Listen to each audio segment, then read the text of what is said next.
साथियों, कैसे हैं आप सभी। मैं विवेक एक बार फिर से आप सभी साथियों का आपके अपने परिवार एग्जामपुर में हार्दिक स्वागत करता हूं। हम हैं एग्जामपुर कलम से क्रांति।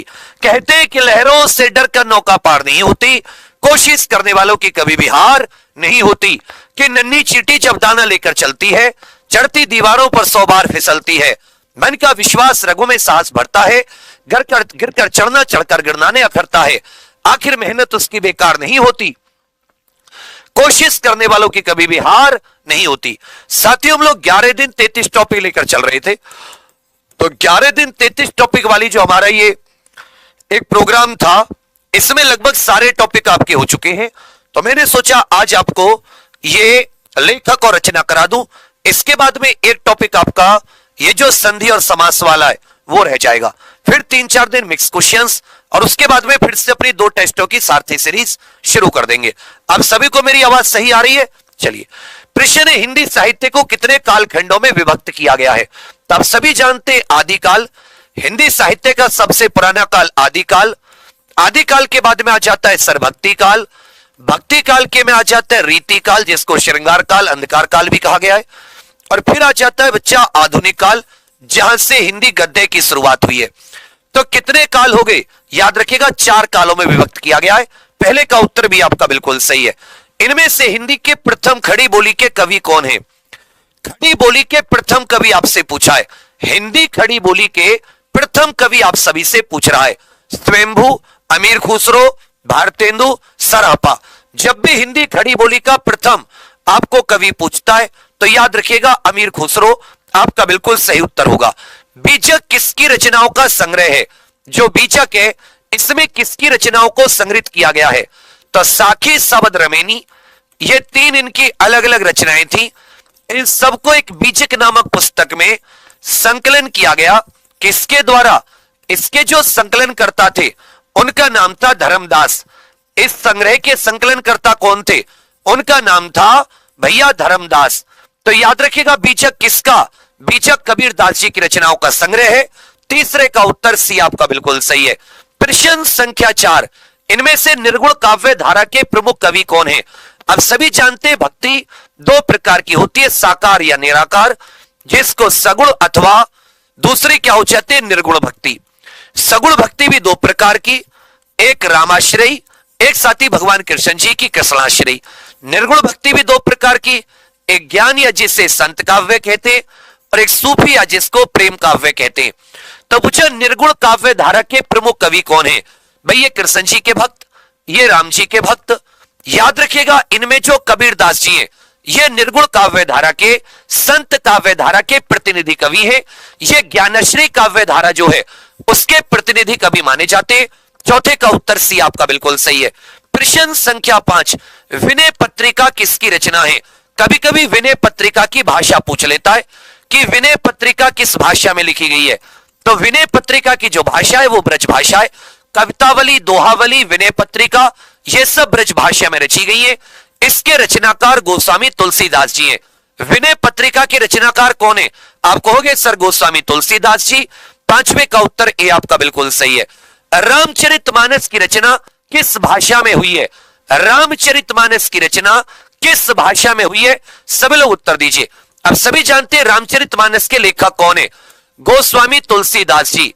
गोस्वामी तुलसीदास जी ये रामचरितमानस के लेखक है, गोस्वामी तुलसीदास जी। ये अवधी भाषा में रचना हुई है। रामचरितमानस की रचना 7 कांड अवधी भाषा में हुई है, और इसके रचनाकार लेखक कौन है? आप कहोगे गोस्वामी तुलसीदास जी। इनमें से कौन सी गोस्वामी तुलसीदास जी की रचना नहीं है? इनमें से एक याद रखिएगा, यह गोस्वामी तुलसीदास जी की रचना नहीं है। सभी साथी पेन कॉपी लेकर बैठना और थोड़ा तेजी से उत्तर दो। इससे सरल कुछ नहीं है और ज्यादा टफ नहीं आता। जो साहित्य आता है बहुत ही इसी, बहुत ही नॉर्मल साहित्य आता है।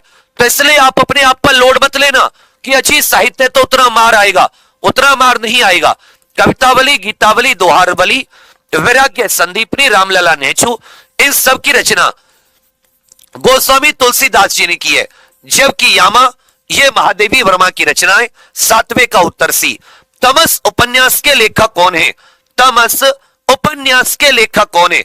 एक उपन्यास है तमस, जिसे साहित्य अकादमी अवार्ड मिल चुका है। इसके लेखक पूछे भीष्म शाहनी। तमस उपन्यास के लेखक कौन है? भीष्म साहनी। यशपाल को तेरी मेरी उसकी बात के लिए पुरस्कार मिला है। चंद्रकांता किसने लिखी है? चंद्रकांता किसका उपन्यास है? एक तिलस्मी उपन्यास है चंद्रकांता। पूछा है साथी आप सभी से, चंद्रकांता किसने लिखी है? चंद्रकांता किसका उपन्यास है? तो याद रखिएगा, बाबू देवकी नंदन खत्री। बाबू देवकी नंदन खत्री। तुलसीदास जी का जन्म कहां हुआ था? तुलसीदास जी का जन्म पूछा है आपसे, गोस्वामी तुलसीदास जी का जन्म कहां पर हुआ है? तो याद रखिएगा राजापुर। इनका जन्म कहां पे हुआ है? राजापुर। गीतांजलि किसकी रचना है? इसके लिए 1913 में साहित्य का प्रथम नोबेल प्राइज विजेता है भारत के। साहित्य का नोबेल प्राइज भी मिला, साहित्य का नोबेल प्राइज। और साहित्य का नोबेल प्राइज पाने वाले ये पहले भारतीय, पहले एशियाई व्यक्ति भी थे। तो पूछा है आप सभी से, गीतांजलि किसकी रचना है? याद रखिएगा रविन्द्रनाथ टैगोर जी की। रविन्द्रनाथ टैगोर जी की। पद्मावत किसकी रचना है? इसकी रचना भी अवधी भाषा में हुई है। पूछा है पद्मावत किसकी रचना है? इसकी रचना भी कौन सी भाषा में हुई है? भैया इसकी रचना भी अवधी भाषा में हुई है। आपसे पूछा है पद्मावत किसकी रचना है? सभी साथी सावधानी से उत्तर दीजिए। याद रखिएगा मलिक मोहम्मद जायसी की रचना है। मधुशाला, मधुशाला किसने लिखी है? मधुशाला के लेखक आप सभी से पूछा है कि हो गई है पीर परवस्ती पिघलनी चाहिए, इस हिमालय से फिर कोई गंगा निकलनी चाहिए, सिर्फ हंगामा फैलाना मेरा मकसद रही, मेरी कोशिश है ये सूरत बदलनी चाहिए, मेरे सीने में ने सही तेरे सीने में सही, लगी आग कहीं भी आग लगनी चाहिए, हम सब की मिलकर कोशिश है ये सूरत बदलनी चाहिए। यह हरिवंश राय बच्चन जी की पुस्तक है। आगे पथ के साथी, ये किसका कविता संग्रह है? पथ के साथी ये किसकी रचना है? पथ के साथी ये किसकी रचना है? नागार्जुन की पूछोगे, वैद्यनाथ मिश्र इनका नाम था। युगधारा, बलचनामा, रतिनाथ की चाची, पुरानी जूतियों का कोरस, ये सब याद रखिएगा। पथ के साथी ये महादेवी वर्मा जी की रचना है। जो पथ के साथी रचना है ये किसकी भैया? महादेवी वर्मा जी की। बच्चा क्वेश्चन नंबर लिखकर उत्तर देना, क्वेश्चन नंबर के बिना उत्तर मत देना। जैसे 15 इस तरह से। आगे पूछा नागार्जुन का असली नाम क्या था? इन्हें मैथिली में साहित्य अकादमी अवार्ड मिला है। इन्हें मैथिली में साहित्य के लिए साहित्य अकादमी अवार्ड मिला है। इन्होंने मैथिली में भी लिखा है, इन्होंने हिंदी में भी लिखा है। पुरानी जूतियों का कोरस, युगधारा, बलचनामा। तो याद रखिएगा वैद्यनाथ मिश्र। नागार्जुन जी का असली नाम क्या था? आप कहोगे भैया नागार्जुन जी का असली नाम वैद्यनाथ मिश्र था। 15 का उत्तर डी आपका बिल्कुल सही है। अंधायुग नाटक के लेखक बताइए। यह साथी गीति नाट्य है, मतलब पद्य रूप में लिखा गया नाटक, कविता के रूप में लिखा गया नाटक, जिसको गीत रूप में लिखा गया नाटक भी कह सकते हो। इससे आप गीति नाटक भी कह सकते हो। इसके रचनाकार कौन है? देखिए अंधायुग, इसके रचनाकार धर्मवीर भारती है। सूरज का 7वां घोड़ा, ये सब 7 गीत, वर्ष कनुप्रिया, इन सबके लेखक कौन है? धर्मवीर भारती। अंधायुग इन्हीं का है। आधे अधूरे, आषाढ़ का एक दिन, ये सब मोहन राकेश के नाटक है। 16 का भी। प्रश्न संख्या 17, आवारा मसीहा किसकी जीवनी है? मतलब जो आवारा मसीहा जीवनी लिखी गई है वो किसके जीवन पर केंद्रित है? आवारा मसीहा ये किसके जीवन पर केंद्रित है? देखिए यदि इसके लेखक पूछे तो लेखक हो जाएंगे विष्णु प्रभाकर। लेखक कौन हो जाएंगे? विष्णु प्रभाकर। वही विष्णु प्रभाकर जिन्होंने अर्धनारीश्वर लिखा है, जिन्होंने अर्धनारीश्वर उपन्यास लिखा है, वही विष्णु प्रभाकर। इन्होंने देवदास के लेखक शरत चंद्र चट्टोपाध्याय के जीवन पर इन्होंने देवदास पुस्तक लिखी थी, उन्हीं के जीवन पर आवारा मसीहा लिखी है। 17 का उत्तर डी आपका बिल्कुल सही है। अभिज्ञान शाकुंतलम नाटक के रचनाकार, अभिज्ञान शाकुंतलम नाटक के रचनाकार। एक प्रॉपर संपूर्ण साहित्य का रिवीजन सा हो जाएगा, आपको कॉन्फिडेंस ही बढ़ेगा आपका। ये जो अभी हम लोग 11 दिन 33 टॉपिक पढ़ रहे हैं ना, ये आपके कॉन्फिडेंस को बहुत बूस्टअप भी करेंगे और ये आपके मार्क्स को भी बूस्टअप करेंगे। आप देखना अगर आप तमीज से क्लास ले रहे हैं।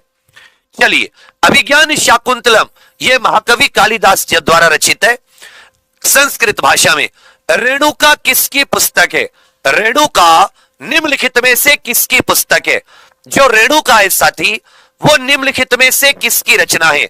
याद रखिएगा, ये रेणुका हुंकार, ये रामधारी सिंह दिनकर जी की रचना है। दिव्या उपन्यास के लेखक बताइए, दिव्या उपन्यास के लेखक। इनका हो जाता है एक साथी झूठा सच, एक हो जाता है दिव्या, एक हो जाता है दादा कॉमरेड, एक आ जाता है तेरी मेरी उसकी बात, मेरी तेरी उसकी बात, मेरी तेरी उसकी बात। इस रचना के लिए इनको साहित्य अकादमी अवार्ड मिला। इन सबके लेखक कौन है? याद रखिएगा, यशपाल। तो दिव्या उपन्यास के लेखक भी कौन है? यशपाल दिव्या उपन्यास के लेखक है। इनके अन्य उपन्यास हो जाते हैं झूठा सच, दिव्या, दादा कॉमरेड, मेरी तेरी उसकी बात। कह रखा है उर्वशी किसकी रचना है? इसके लिए सन 1982 में इनको ज्ञानपीठ पुरस्कार भी मिला। इसके लिए इनको ज्ञानपीठ पुरस्कार। एक उर्वशी चंपू काव्य भी है, एक उर्वशी नाम से चंपू काव्य भी लिखा गया है, वो जयशंकर प्रसाद जी के द्वारा है। हम जिस उर्वशी रचना की बात कर रहे हैं वो याद रखिएगा, वो रामधारी सिंह दिनकर जी की रचना है, जिसके लिए 1982 में, 1972 में, 82 नहीं, 1972 में, 1982 में तो महादेवी वर्मा को मिला। 1982 में किससे मिला? सर महादेवी वर्मा को। आगे किसका उत्तर डी आपका बिल्कुल सही है। भारत भारती के रचयिता बताइए। और इसी भारत भारती पुस्तक से प्रसन्न होकर गांधी जी ने इन्हें राष्ट्र कवि की उपाधि दी थी। इसी से प्रसन्न होकर गांधी जी ने इन्हें किसकी उपाधि दी थी? सर राष्ट्र कवि की उपाधि दी थी। भारत भारती के रचयिता मैथिली शरण गुप्त जी हैं। तितली उपन्यास किसने लिखा? कंकाल तितली इरावती, कंकाल तितली इरावती, ये उपन्यास किसके हो जाते हैं? कंकाल तितली इरावती। श्री लाल शुक्ल का हो जाता है विश्रामपुर का संत। इसका क्या जाता है साथी? विश्रामपुर का संत भी इसी का है। विश्रामपुर का संत अर्धनारीश्वर विष्णु प्रभाकर, विश्रामपुर का संत ये श्रीलाल शुक्ल का है। तितली, कंकाल तितली इरावती, ये जयशंकर प्रसाद के उपन्यास है। कंकाल तितली इरावती जयशंकर प्रसाद के उपन्यास है। शेखर एक जीवनी, ये बताइए किस विधा की रचना है? इसके लेखक पूछा है। शेखर एक जीवनी ये किस विधा की रचना है? तो ये एक उपन्यास है, अपने अपने अजनबी, शेखर एक जीवनी, नदी के द्वीप। इनकी रचना किसने की है? इनकी रचना सच्चिदानंद हीरानंद वात्स्यायन अज्ञे जी के द्वारा की गई। 24 का उत्तर है आपका बिल्कुल सही है। मुंशी प्रेमचंद का वास्तविक नाम पूछा है। मुंशी प्रेमचंद जी का वास्तविक नाम, थोड़ा सा खींचकर उत्तर दीजिए और क्वेश्चन नंबर का इस्तेमाल जरूर कीजिए। क्या सफलता एक चुनौती है, स्वीकार करो, क्या कमी रह गई देखो और सुधार करो। जब तक ने सफल हो नींद चैन को त्यागो तुम, संघर्ष का मैदान छोड़ मत भागो तुम। कुछ किए बिना ही जय जयकार नहीं होती, कोशिश करने वालों की कभी भी हार नहीं होती। इनका नाम था धनपत राय और इनका जन्म कहां पे हुआ था? इनका जन्म साथी वाराणसी में हुआ था। तीसरी कसम कहानी के लेखक बताइए। तीसरी कसम कहानी के लेखक, इसके ऊपर फिल्म भी बन चुकी है। इस कहानी का नाम क्या है? तीसरी कसम। एक बार सभी साथी अपने व्हाट्सएप पे जरूर शेयर कर देना। और रोज रात 8 बजे क्लास शुरू होती है। अभी हम लोग टॉपिक वाइज कर रहे हैं, फिर सोमवार से वही 2 सेट प्रतिदिन पर आ जाएंगे। तीसरी कसम, यह फणीश्वर नाथ रेणु की कहानी है। वही फणीश्वर नाथ रेणु जिनका मेला आंचल 26 का भी। आवारा मसीहा के लेखक, आवारा मसीहा शरत चंद्र चट्टोपाध्याय की जीवनी है। वही शरत चंद्र चट्टोपाध्याय जिन्होंने देवदास पुस्तक लिखी है, जिस पर कई फिल्म बन चुकी है। पारो, तो तुम्हें देवदास नहीं बनना, कभी पारो के चक्कर में देवदास बन जाओ और गटक गटक नहीं। तुम्हें तैयारी करनी है, तुम्हें सरकारी नौकरी हासिल करनी है, वर्दी हासिल करनी है, तुम्हें देवदास नहीं बनना। ये जो धड़कन फिल्म के सुनील शेट्टी होते हैं ना, ये मुझे पसंद नहीं है। तुम बोलोगी सर हम बनेंगे अंजलि के, अक्षय कुमार, हमें ये सब देव वेव नहीं बनना। अक्षय कुमार वाला रोल अच्छा है, उसे करना है। ये सब नहीं करना इन चक्करों में। चलिए, अवर मसीहा जीवनी, तो याद रखिएगा विष्णु प्रभाकर। विष्णु प्रभाकर, नदी के द्वीप किसकी रचना है? नदी के द्वीप किसकी रचना है? नदी के द्वीप किसकी रचना है? हाँ बताओ। अच्छा खासा आदमी देव बन गया, रेड उसके मुंह से लाल टपक रही है, और बेचारा वो मौज अक्षय कुमार की आ गई। तो हमें जीवन में अक्षय कुमार बनने की प्रेरणा लेनी है, समझे? ये देव वेव नहीं बनना हमें, सुनील शेट्टी वाला रोल। चलिए, नदी के द्वीप किसकी रचना है? नदी के द्वीप अपने अपने अजनबी, ये अज्ञे जी की रचना है। आगे, जिंदगी और जोंक, ये किसकी कहानी है? जिंदगी और जोंक किसके द्वारा लिखित कहानी है? जिंदगी और जोंक ये किसके द्वारा रचित कहानी है? किसके द्वारा? याद रखिएगा अमरकांत। जिंदगी अमर है। चलिए, बूंद और समुद्र, ये किसकी रचना है? बूंद और समुद्र, खंजन नयन, खंजन नयन सुहाग के नूपुर, खंजन नयन सुहाग के नूपुर। अमृत और विष, ये बहुत ही प्रसिद्ध उपन्यासकार रहे हैं। नाच्यो बहुत गोपाल, नाच्यो बहुत गोपाल, इन सब के रचनाकार याद रखिएगा अमृतलाल नागर। बूंद और समुद्र किसकी रचना है? सर अमृतलाल नागर जी की रचना है।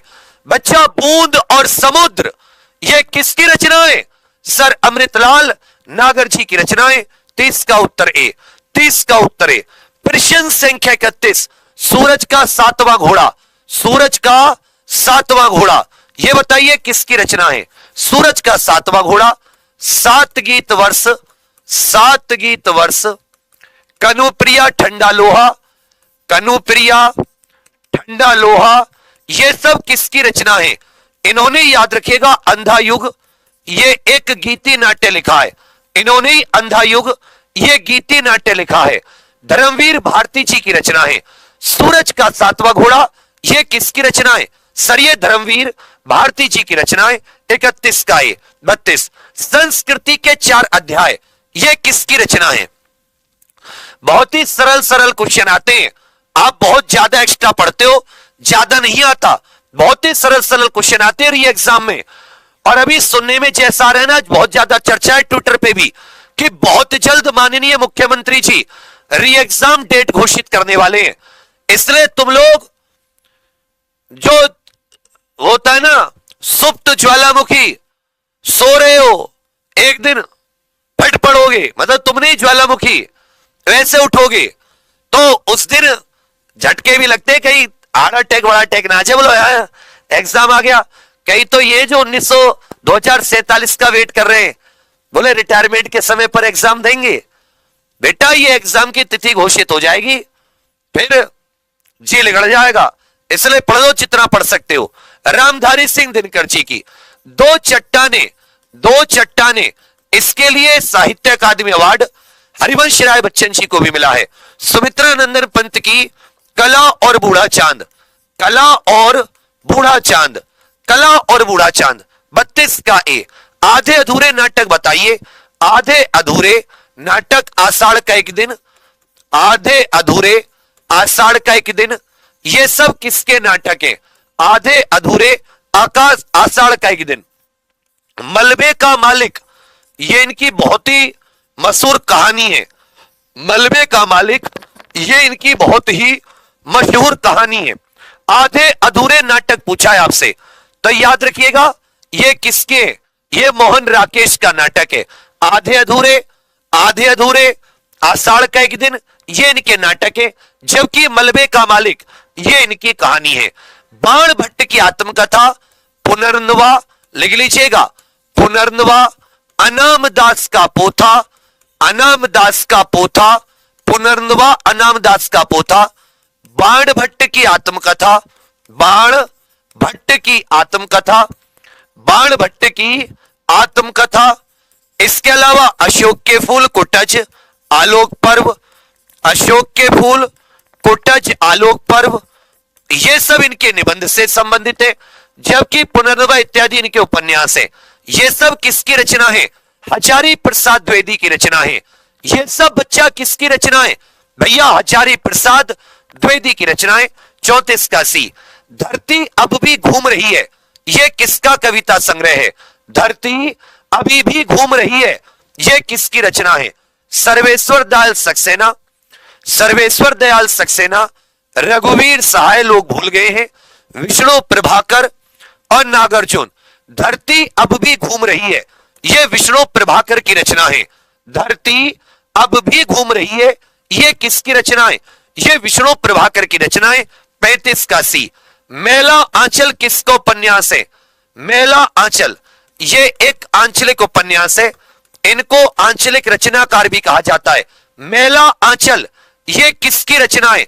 सब लोग उत्तर दीजिए भाई।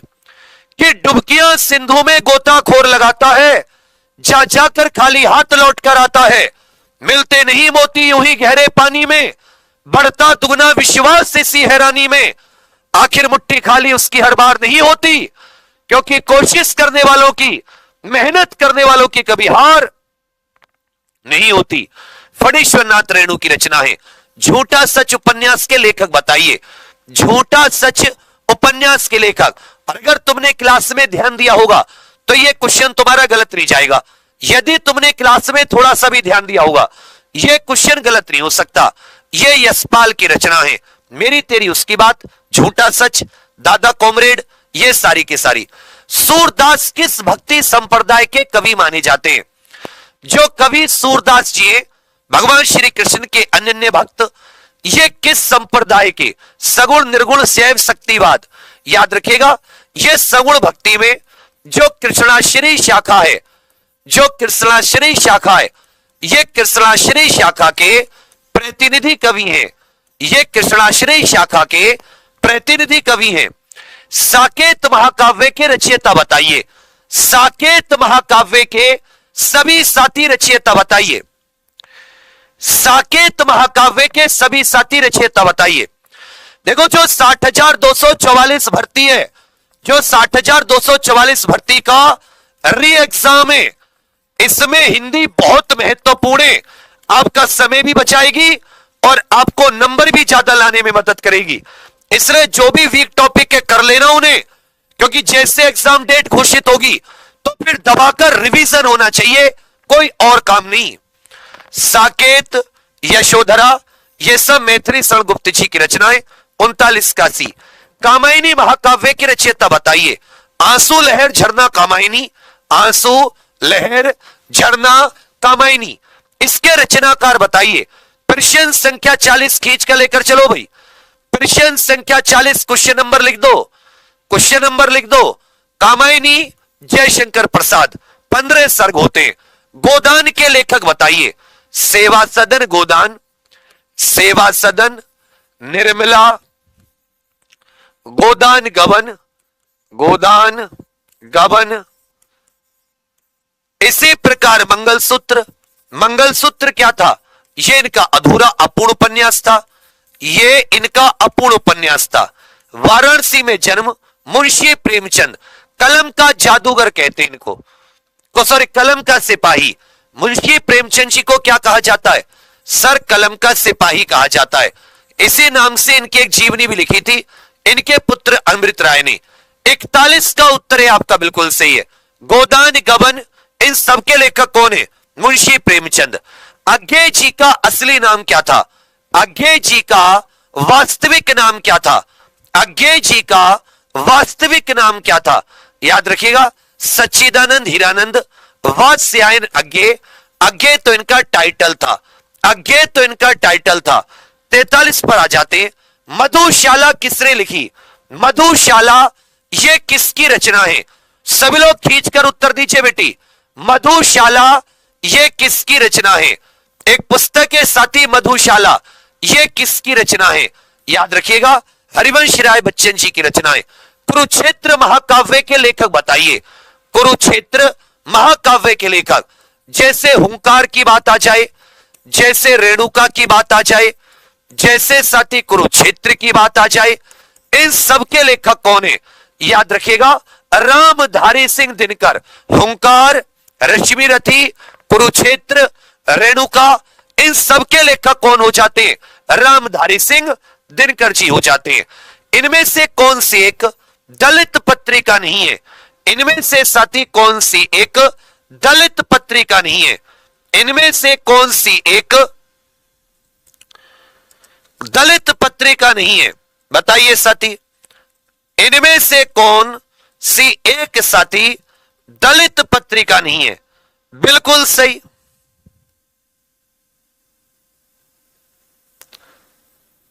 सब लोग उत्तर दीजिए खींचकर। बिल्कुल सही,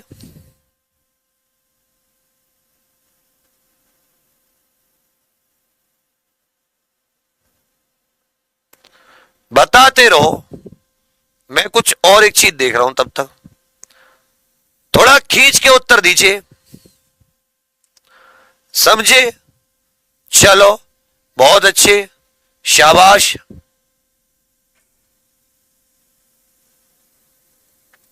चलिए, तो कौन मूक नायक बहिष्कृत भारत बाबा साहब की बयानबी। पीयूष प्रभा नहीं है, कौन सी नहीं है? पीयूष प्रभा। आनंद कादम्बरी के संपादक बताइए, आनंद कादम्बरी के संपादक। यह पुस्तक 1881 की है। कब सी? 1881। यह कहां से छपती थी? यह मिर्जापुर से छपती थी। आनंद कादम्बरी बालकृष्ण भट्ट, तो बालकृष्ण भट्ट का हो जाता है हिंदी प्रदीप। प्रयागराज से छपता हिंदी प्रदीप, हिंदी प्रदीप, हिंदी प्रदीप। बद्री नारायण चौधरी प्रेमघन, बद्री नारायण चौधरी प्रेमघन। प्रताप नारायण मिश्र, इनका हो जाता है साथी ब्राह्मण, कानपुर से। भारतेंदु हरिश्चंद्र, कवि वचन सुधा बाला बोधनी, कवि वचन सुधा बाला बोधनी। हरिश्चंद्र पत्रिका या हरिश्चंद्र मैगजीन, ये सब किसकी रचनाएं? ये साथी, ये सब पत्रिकाएं भारतेंदु जी की हैं। देवनागरी लिपि कहां से कहां लिखी जाती है? जो देवनागरी लिपि है वो किससे किस ओर लिखी जाती है? जो देवनागरी लिपि है बच्चा, वो किससे किस ओर? तो लेफ्ट हैंड से लिखते हैं ना, जैसे आप अपना नाम लिखोगे तो लेफ्ट से राइट, मतलब बाईं से। आप कहोगे सर दाईं ओर, बाईं से दाईं ओर। बाला बोधनी किसकी पत्रिका है? बाला बोधनी ये पत्रिका किसकी है? थोड़ा खींचकर उत्तर दीजिए। बाला बोधनी ये पत्रिका किसकी होती है? ये भारतेंदु हरिश्चंद्र जी की पत्रिका है। ब्राह्मण, हिंदी प्रदीप। बाला बोधनी महिलाओं की प्रथम। ब्राह्मण के संपादक कौन थे? ब्राह्मण समाचार पत्र के संपादक कौन थे? ये कानपुर से निकलता था। ये कहां से निकलता था? कानपुर से। आप कहोगे सर प्रताप नारायण मिश्र, क्या कहोगे? प्रताप नारायण मिश्र। हिंदी का पहला समाचार पत्र, हिंदी का पहला समाचार पत्र 30 मई 1826, इसलिए 30 मई को हिंदी पत्रकारिता दिवस मनाते हैं। 1826। जुगल किशोर शुक्ल इसके संपादक थे। कौन भैया? जुगल किशोर शुक्ल इसके संपादक थे। और ये कहां से निकलता था? ये कोलकाता से निकलता था। याद रखिएगा, उदंत मार्तंड, ये कोलकाता से निकलता था। हिंदी का पहला समाचार पत्र नाम क्या था? उदंत मार्तंड। 1826 30 मई। 30 मई को हिंदी पत्रकारिता दिवस। 30 मई को क्या मनाया जाता है सर? हिंदी पत्रकारिता दिवस मनाया जाता है। जुगल किशोर शुक्ल इसके संपादक, उदंत मार्तंड। रामधारी सिंह दिनकर जी को किस कृति पर साहित्य अकादमी अवार्ड मिला? रामधारी सिंह दिनकर जी को किस रचना के लिए, याद रखिएगा, साहित्य अकादमी अवार्ड? तो संस्कृति के 4 अध्याय, जबकि उर्वशी के लिए ज्ञानपीठ। उर्वशी के लिए कौन सा मिला? ज्ञानपीठ। संस्कृति के 4 अध्याय के लिए साहित्य अकादमी। अज्ञे जी को किस कृति पर ज्ञानपीठ पुरस्कार मिला है? जो सच्चिदानंद हीरानंद वात्स्यायन अज्ञे हैं, इनको किस रचना पर ज्ञानपीठ पुरस्कार मिला है? सन 1978 में। भग्नदूत, इत्तेलम, हरी घास पर चढ़वर, कितनी नावों में कितनी बार, कितनी नावों में कितनी बार, 1978 में। जबकि आंगन के पार द्वार, आंगन के पार द्वार, इसके लिए इनको साहित्य अकादमी अवार्ड मिला। इसके लिए क्या मिला? साहित्य अकादमी अवार्ड मिला। आंगन के पार द्वार के लिए साहित्य अकादमी अवार्ड। और कितनी नावों में कितनी बार के लिए इन्हें ज्ञानपीठ पुरस्कार मिला? 52 का उत्तर डी आपका बिल्कुल सही है। अतीत के चलचित्र किसकी रचना है? अतीत के चलचित्र ये छोटे किसकी रचना है? अतीत के चलचित्र ये किसकी रचना है? कि हौसला कर ही लिया है ऊंची उड़ान का, तो आज फिजूल है देखना कद आसमान का। अतीत के चलचित्र ये महादेवी वर्मा जी की रचना है।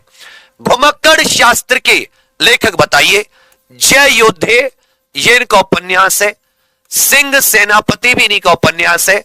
सिंह सेनापति भी इन्हीं का उपन्यास है। इनका एक कहानी संग्रह है वोल्गा से गंगा। इनका एक साथी कहानी संग्रह है जिसका नाम क्या हो जाता है भैया? वोल्गा से गंगा। इनके कहानी संग्रह का नाम क्या है? सर वोल्गा से गंगा। राहुल सांकृत्यायन इन्हें साथी भुमक्कड़ शास्त्र के लेखक है। जय योद्धे सिंह सेनापति ये इनके लिखित उपन्यास है, जबकि वोल्गा से गंगा ये इनका कहानी संग्रह है। मैं भंगी हूं इस आत्मकथा के लेखक बताइए। इस आत्मकथा के लेखक बताइए। सूरजपाल चौहान, मोहनदास नेमिशराय, भगवान दास, ओम प्रकाश वाल्मीकि। याद रखिएगा ये जो रचना है ये भगवान दास जी की आत्मकथा मानी गई है। एक कहानी यह भी ये किसकी आत्मकथा है? एक कहानी यह भी इन्हीं का साथी महाभोज, आपका बंटी, महाभोज, आपका बंटी, 1 इंच मुस्कान, महाभोज, आपका बंटी, 1 इंच मुस्कान, ये सब इन्हीं के रचनाएं हैं। ये सब भी इन्हीं की रचनाएं। महाभोज, आपका बंटी, 1 इंच मुस्कान, ये भी इन्हीं की रचना है। प्रश्न संख्या 56 का क्वेश्चन नंबर लिखकर उत्तर दो। एक कहानी यह भी, इसके लेखक कौन है? याद रखिएगा मन्नू भंडारी। इसके लेखिका कौन है? मन्नू भंडारी। गोदान के रचनाकार बताइए कौन है? गोदान के रचनाकार। इनका एक कहानी संग्रह मानसरोवर के नाम से। इनका एक कहानी संग्रह है किस नाम से? सर मानसरोवर के नाम से। मानसरोवर के नाम से ये इनका कहानी संग्रह है। याद रखिएगा मुंशी प्रेमचंद। मुंशी प्रेमचंद। निज भाषा उन्नति आहे सब उन्नति को मूल, और बिन निज भाषा ज्ञान के मिटे ना ही कौशूल। कि इंसान को अपनी मातृभाषा आना चाहिए, उसी में वो संपूर्ण बिना झिझके बिना हेजिटेशन के अपनी बात कह पाता है। ये कथन ये पंक्तियां भारतेंदु जी की है। ठलुआ क्लब इसके रचनाकार बताइए। ठलुआ क्लब इसके रचनाकार बताइए। सर ये एग्जाम की एक नोटिस जारी हुई है, अभी अभी एक मोबाइल पर सूचना आई है। भेजो भाई कौन सी सूचना है, हम भी देखें ऐसी कौन सी सूचना है। मेरे पास तो ऐसी कोई सूचना नहीं आई। कोई फर्जी सूचनाएं बहुत चल रही है, पुलिस मुकदमा दर्ज कर देगी। तो ऐसी, हालांकि आने वाला, क्योंकि आज अखबार में इतनी उससे छापा गया है, तो इसमें तो ऐसा भी कुछ नहीं दिख रहा। उत्तर प्रदेश रेडियो विभाग का ही दिख रहा था लास्ट जो आया था। इसका जो उत्तर कुंजी आई थी, संशोधित उत्तर कुंजी, जो उसका आया था ना संशोधित उत्तर कुंजी, उसी का आ रहा है। फर्जी नोटिस बहुत वायरल हो रहे हैं आजकल, कुछ भी आ जा रहा है। अरे बेटा कुछ आता है तो मैं तुरंत बता देता हूं। याद रखिएगा ठलुआ क्लब किसकी रचना है? यह गुलाब राय की रचना है। ठिठुरता हुआ गणतंत्र ये व्यंग्य संग्रह के रचनाकार बताइए। ठिठुरता हुआ गणतंत्र इसके रचनाकार बताइए। विकलांग श्रद्धा का दौर, विकलांग श्रद्धा का दौर, विकलांग श्रद्धा का दौर, ठिठुरता हुआ गणतंत्र, इस व्यंग्य संग्रह के व्यंग्यकार बताइए। ठिठुरता हुआ गणतंत्र, याद रखिएगा इसके कौन है? हरिशंकर प्रसाद है। भवानी प्रसाद मिश्र, इनको कविता का गांधी कहा जाता है। इनकी रचनाएं बुनी हुई रस्सी, इनकी रचनाएं बुनी हुई रस्सी 61। चलिए इसकी रचना क्या है? बुनी हुई रस्सी। पंच परमेश्वर किसकी पहली कहानी मानी जाती है? पंच परमेश्वर, बड़े भाई साहब, बूढ़ी काकी, ईदगाह, पूस की एक रात, अलग्योजा, ये सब किसकी कहानी है? कफन, ये सब किनकी कहानी मानी जाती है? अलग्योजा, कफन, पूस की एक रात, ये सब साथी किसकी कहानी मानी जाती है? ये सब किसकी कहानी? ईदगाह, बड़े भाई साहब, नमक का दरोगा, नमक का दारोगा, ये सब मुंशी प्रेमचंद जी की कहानी है। आगे शतरंज के खिलाड़ी, ये किसकी रचना है? सभी साथी उत्तर दीजिए। गंगेश कुमार कह रहे, कठिन प्रश्न लाऊं, चल उत्तर बता। राम तेरी गंगा मैली, ये गीत किसने गाया? तेरे में वहीं आके रेपटे पील दूंगा, वहीं तेरी पीपड़ी से बजा दूंगा, मुंह से आवाज आएंगी पी पी की। अरे जब पेपर में हल्के क्वेश्चन आते हैं तो मैं अपने घर से टफ क्वेश्चन बना लाऊं। अब तू बता दे उत्तर, राम तेरी गंगा मैली किसने गाया? और तेने उत्तर नहीं दिया। गंगेश, कहीं करा छोड़ूंगा तुझे, सुझा दूंगा बेटा, कई दिनों में उतरेगी सूजन। मुझसे ना पढ़ते समय ये बच्चा जो पेपर में आएगा वही तो पढ़ाऊंगा, या तुम्हें वो बता दूं? चल उत्तर बता। अनंत अंबानी की शादी का कैटरर कौन था? हलवाई। दे उत्तर। छोड़ रहा हूं, बकस रहा हूं। शतरंज के खिलाड़ी, ये मुंशी प्रेमचंद, मुंशी प्रेमचंद। प्रश्न संख्या 63, कफन कहानी किसने लिखी है? कफन कहानी किसने लिखी है? एक कफन नाम से कहानी किसने लिखी है? कफन कहानी ये किसने लिखी है? कफन कहानी ये किसने लिखी है? बेटा हमेशा याद रखिएगा, मैं टफ भी कराता हूं, बीच में मैंने ऐसे ऐसे टफ करा दी, बहुत वजन कम हो गया कईयों का। तो जब तुम बहुत अजीब पढ़ते हो ना, फालतू जो नहीं आता या जो मतलब, तो तुम्हारा कॉन्फिडेंस लो होता है कि यार ये तो मैंने पढ़ा ही नहीं। सब कुछ पढ़ा नहीं जा सकता, समझिए। इतनी रचनाएं कि एक आदमी पूरी जिंदगी सारी रचनाएं नहीं पढ़ सकता। अब मैं सारी करा दूं, अगर मेरे मुंह से भी निकले तूफान, तो तूफान भी किसी ने कुछ ना कुछ लिखा होगा। मैंने कहा आंधी, आंधी भी लिखा होगा। मैंने कहा बरसात, बरसात भी लिखा होगा। अब सारे कैसे करा दूं? तो कफन भी याद रखिएगा, मुंशी प्रेमचंद। आगे उसने कहा था, इस कहानी के लेखक बताइए। उसने कहा था, इस कहानी के लेखक बताइए। उसने कहा था, ब्यूटी वर्मा आ जाना बेटा, आप बेटा आ जाना इधर, कमला नेहरू हॉस्पिटल के पास ऑफिस है, ठीक है, प्रयागराज। उसने कहा था, आप कहोगे सर चंद्रधर शर्मा गुलेरी। रानी केतकी की कहानी के लेखक बताइए। रानी केतकी की कहानी के लेखक बताइए। रानी केतकी की कहानी के लेखक बताइए। बहुत शाबाश, याद रखिएगा, इंशा अल्लाह खान, इंशा अल्लाह खान। मलबे का मालिक कहानी के कहानीकार, मलबे का मालिक, यह रचना किसकी है? इन्हीं का साथी आषाढ़ का एक दिन नाटक है। आषाढ़ का एक दिन, यह भी इन्हीं का नाटक है। आधे अधूरे, यह भी इन्हीं का एक नाटक है। आधे अधूरे, यह भी इन्हीं का नाटक है। जबकि मलबे का मालिक, यह इनकी फेमस कहानी है। मलबे का मालिक, यह इनकी फेमस कहानी है। किसकी? मोहन राकेश की। निर्मल वर्मा की हो जाती है परिंदे।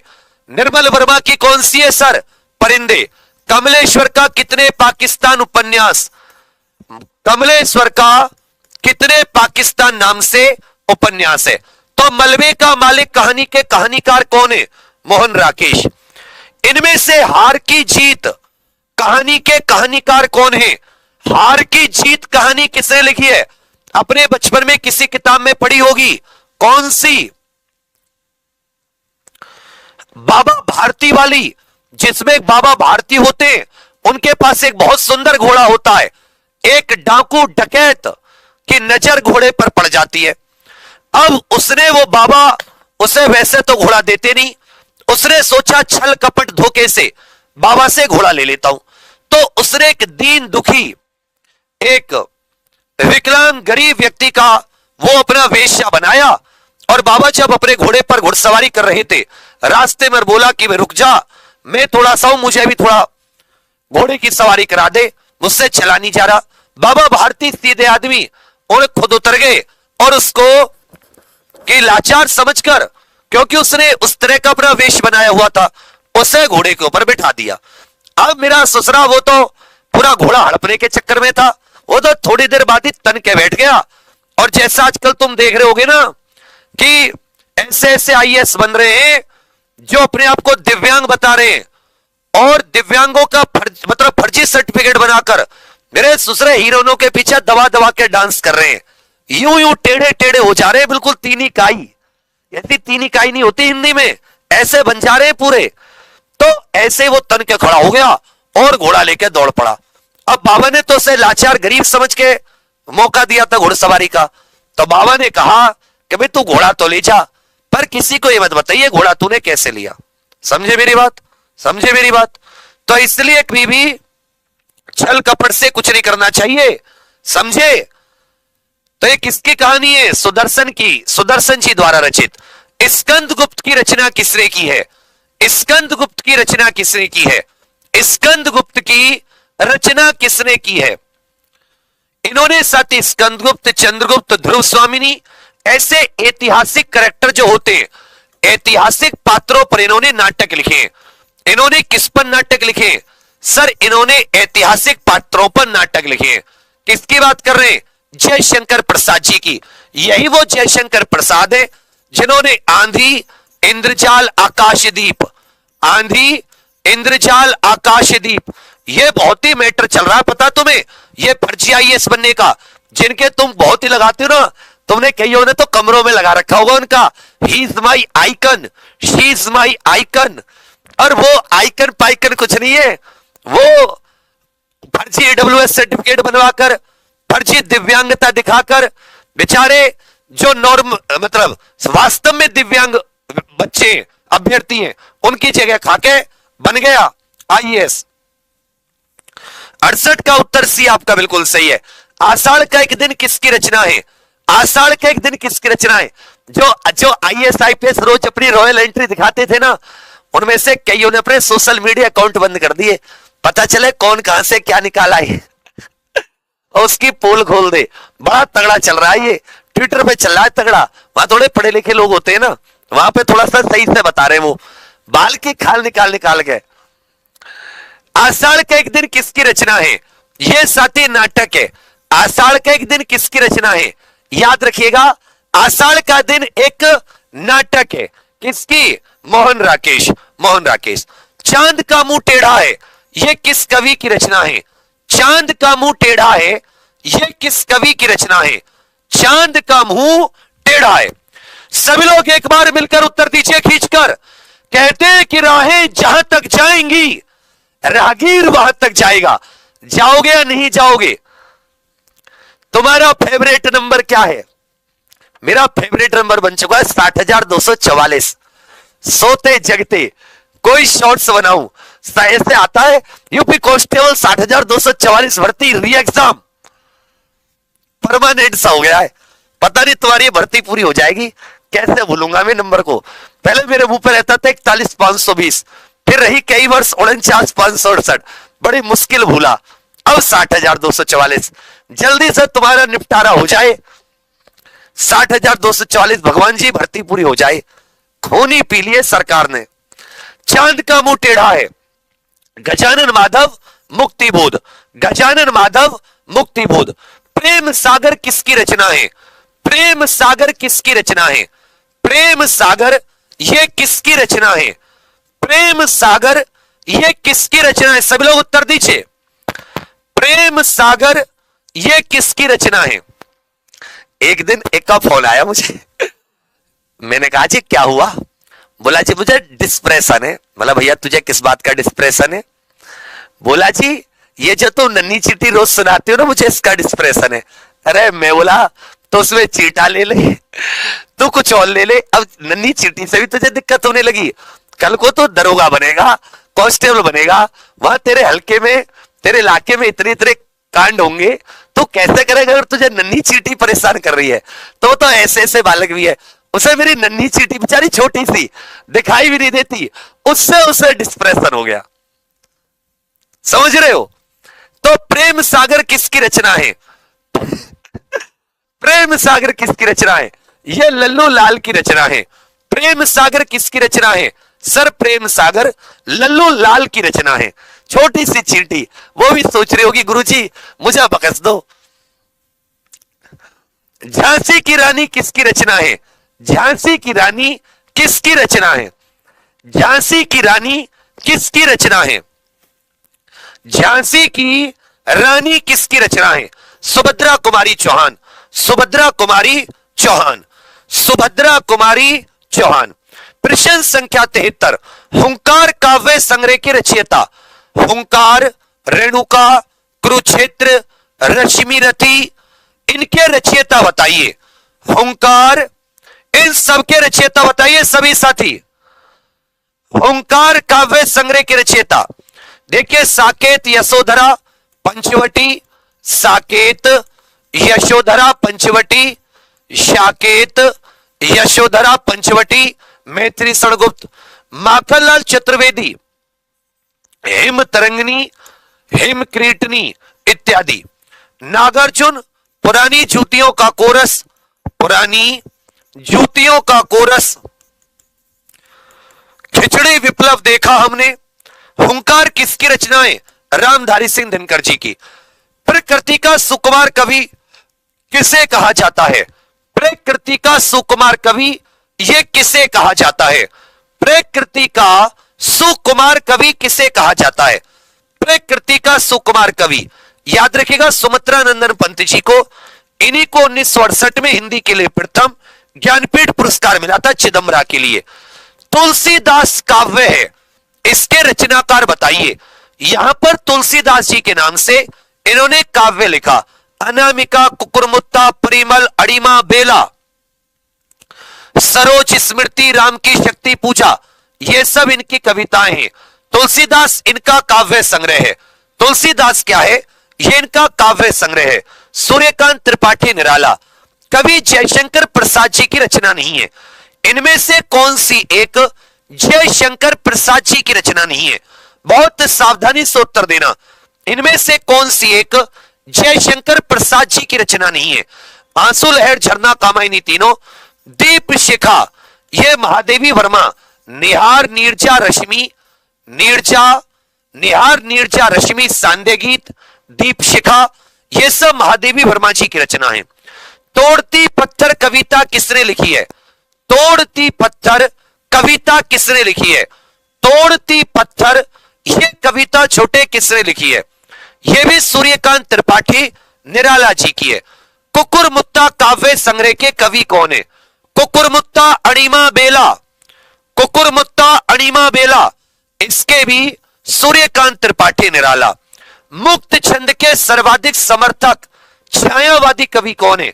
मुक्त छंद के सर्वाधिक समर्थक छायावादी कवि कौन है? यह भी साथी निराला। कामायनी में कुल कितने सर्ग हैं? कामायनी महाकाव्य है, इसकी रचना जयशंकर प्रसाद जी ने की है। कामायनी क्या है? एक महाकाव्य है, इसकी रचना किसने की है? जयशंकर प्रसाद जी ने। कामायनी में साथी कितने पर्व सर्ग हैं? कामायनी में 15 सर्ग हैं। हिंदी की पहली कहानी बताइए। हिंदी की पहली कहानी किशोरी लाल गोस्वामी द्वारा रचित, किशोरी लाल गोस्वामी द्वारा रचित हिंदी की पहली किशोरी लाल गोस्वामी द्वारा इंदुमती। प्रश्न संख्या 82, पहला ज्ञानपीठ पुरस्कार किसे प्राप्त हुआ? देखिए, जब भी ज्ञानपीठ पुरस्कार की बात आ जाए तो ज्ञानपीठ अवार्ड की स्थापना 1961 और पहली बार 1965 में दिया गया। मलयालम लेखक जी शंकर कुरूप जी को। किसे दिया गया? सर मलयालम लेखक जी शंकर कुरूप जी को। हिंदी भाषा के लिए पहला ज्ञानपीठ पुरस्कार किसे मिला? हिंदी भाषा के लिए पहला ज्ञानपीठ पुरस्कार किसे मिला? सब लोग उत्तर दीजिए। हिंदी भाषा के लिए पहला, तब सभी जानते 1968 में। 1968 में सुमित्रा नंदन पंत जी को चिदम्बरा के लिए, सुमित्रा नंदन पंत जी को चिदम्बरा के लिए हिंदी का प्रथम मिला। सुमित्रा नंदन पंत जी को चिदम्बरा के लिए हिंदी का प्रथम। रचना और रचनाकार, इनमें कौन सा एक सुमेलित नहीं है? देखो, रचनाएं भी वीकली रिवाइज हो गई, अच्छे से हुई या नहीं हुई? ये भी रिवाइज हो गई ना बेटी? क्यों टेंशन ले रहे हो? रचना और रचनाकार हरि औद प्रिय प्रवास अज्ञे नदी के द्वीप, ये भारत भारती मैत्री शरण गुप्त जी की रचना है। भारत भारती मैत्री शरण गुप्त जी की रचना है। अंधेर नगरी, भारत दुर्दशा, ये सब है। भारत दुर्दशा ये याद रखिएगा भारतेंदु जी की है, बाकी तीनों सुमेलित है, बी वाला सुमेलित नहीं था। यशोधरा, केकई, उर्मिला इत्यादि नारी पात्रों पर कविता लिखने वाले कवि इनमें से कौन है जिन्होंने नारी प्रधान काव्य रचा है?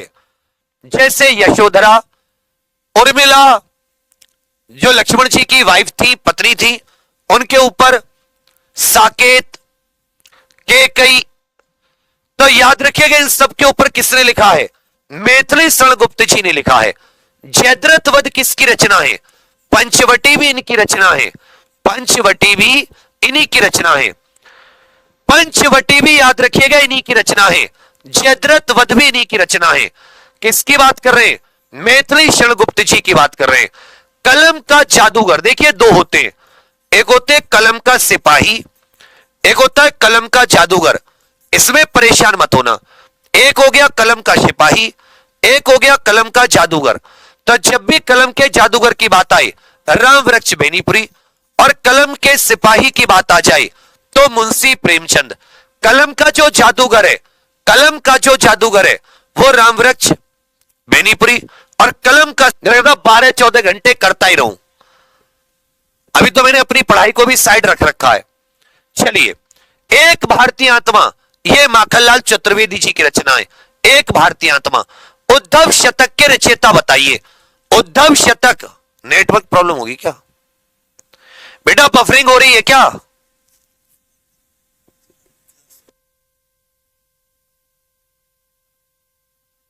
नहीं है तो ये अब बेटा कोई दिक्कत तो नहीं आ रही? देखना बेटा, एग्जाम डेट जल्दी आएगी, मुझे लग रहा 2-3 दिन में ही एग्जाम डेट आ जाएगी। जगन्नाथ दास रत्नाकर, उद्धव शतक। रसिक प्रिया कवि प्रिया रामचंद्रिका, रसिक प्रिया कवि प्रिया रामचंद्रिका विज्ञान गीता, रसिक प्रिया कवि प्रिया रामचंद्रिका विज्ञान गीता। इन सबके रचनाकार कौन है? केशव दास जी है। लास्ट के 10 क्वेश्चन आगे, लास्ट के साथी 10 क्वेश्चन आगे। इनमें से किस कवि को कठिन काव्य का प्रेत कहा जाता है? इनमें से किस कवि को कठिन काव्य का प्रेत कहा जाता है? किस कवि को कठिन काव्य का प्रेत? केशव दास को कठिन काव्य का प्रेत। सूरदास जी की इनमें से कौन सी रचना सूरदास जी की है?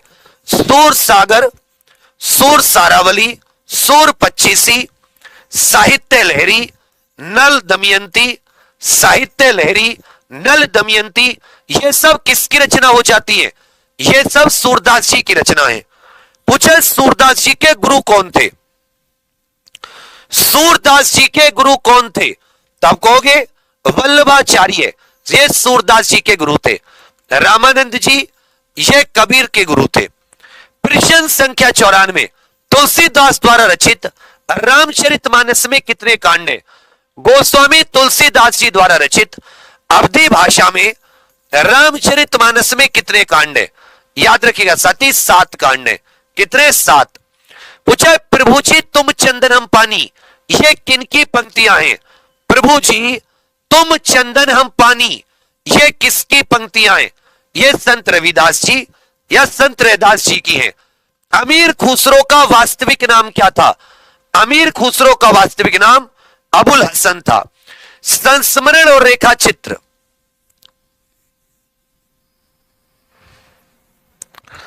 ये बताइए पथ के साथी, पथ के साथी, पथ के साथी किसकी रचना है? यह महादेवी वर्मा की रचना है। कंकाल तितली इरावती, इस उपन्यास के लेखक बताइए। कंकाल तितली इरावती, और इनकी प्रथम कहानी भी बताइए। जो ये रचनाकार है इनकी प्रथम कहानी कौन सी है? कंकाल तितली इरावती उपन्यास, इनके लेखक जयशंकर प्रसाद है, और इनकी प्रथम कहानी है ग्राम। तो पूछता है ग्राम किसकी पहली कहानी है? जयशंकर प्रसाद जी की। आपका बंटी महाभोज, 1 इंच मुस्कान, आपका बंटी महाभोज 1 इंच मुस्कान, आपका बंटी, महाभोज, 1 इंच मुस्कान, ये किसकी रचना है? याद रखिएगा, ये मन्नू भंडारी की रचना है। समय सरगम किसकी रचना है? दुखम सुखम के लिए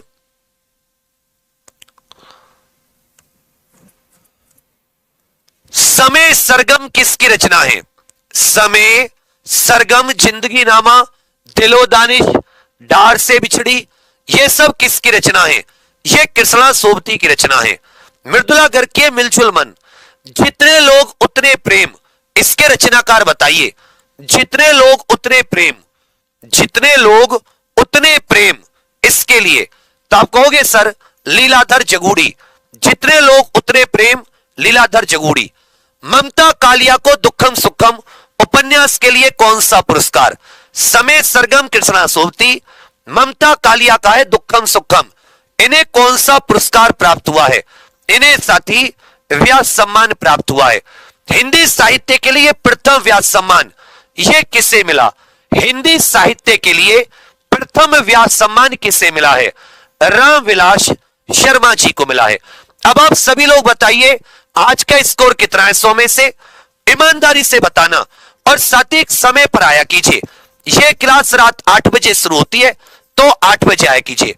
और साथ ही यूपीएसआई की क्लासेस प्रयागराज में शुरू हो चुकी है। आप कहीं से भी आकर क्लास करना चाहें लेट मत कीजिए।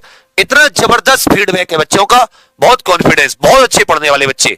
ये ऑफलाइन ठीक है, मतलब अगर तुमने 10-12 घंटे दे दिए ना, अगले 4-5 महीने वर्दी हासिल कर लोगे। ऑनलाइन साथ ही नोट्स वगैरह अपलोड हो चुके हैं। ये 1 अगस्त से लाइव क्लास शुरू होंगी, पर आप 1 अगस्त का वेट मत कीजिए। इस पर नोट्स अपलोड हो चुके हैं, पढ़ना शुरू कीजिए क्योंकि अब वेट करने का कोई फायदा नहीं है। जो 60,244 भर्ती है, इसके री एग्जाम की डेट भी आप सभी के पास जल्दी आने वाली है। आप लोग बने रहिएगा। सभी साथी जिसने भी अभी एग्जाम पर ऑफिशियल एप्लीकेशन डाउनलोड नहीं कर रखी, सभी लोग इंस्टॉल कर लीजिए। इस पर बहुत सारी free test series sectional wise available है, इसका फायदा उठाइए। कम से कम 95+ सही होने चाहिए थे। बाकी आप सभी लोग कमेंट्स करके जरूर बताना आज की क्लास कैसी लगी। मेरे तुरंत बाद यूपी जीके की क्लास उसमें चले जाना। बाकी साथी महादेव की बेटी कह रही है फ्री में पढ़ाओ। बेटी एक बार बता, तू एक काम कर, तो किसी के घर फ्री में झाड़ू पोछा कर दे, बाबू मैं तुझे फ्री में पढ़ा दूंगा। तो किसी का पानी पिलाने के भी पैसे लेगी। अब मैं यहां जी जान लगा रहा हूं, जो मास्टर इतने सारे बिजली का बिल, बेटा बिजली का जो बिल वाला है वो कोई मेरा रिश्तेदार तो है नहीं, जो मकान मालिक है, ये जो एक बस मेरा तो आवाज कहीं भी खड़ी कर लो तो फ्री है ही। बाकी तो इतना सिस्टम, इसके तो पैसे लगते ना। मैं कोई अपनी किडनी बेच दूं, कोई बता दो ओ नेगेटिव है, इसे भी बेच दूंगा। ऑलरेडी इतने कर्जे में हूं, फिर किसी दिन निबट जाऊंगा इसी में सोच सोच के। फिर कहोगे गुरुजी कुछ पैसे ले लो जिंदा हो जाओ, अभी तुम पे दिए नहीं जा रहे। तो इसलिए इधर थोड़ा सा पढ़ाई लिखाई पर ध्यान दो। मूड ऑलरेडी खराब होता है, तुम समझो और चाबी मत भरा करो, ठीक है। चलिए फिर आज के लिए इतना ही। सभी लोग कमेंट्स करके जरूर बताना क्लास कैसी लगी। आज के लिए इतना ही। थैंक यू, धन्यवाद, जय हिंद।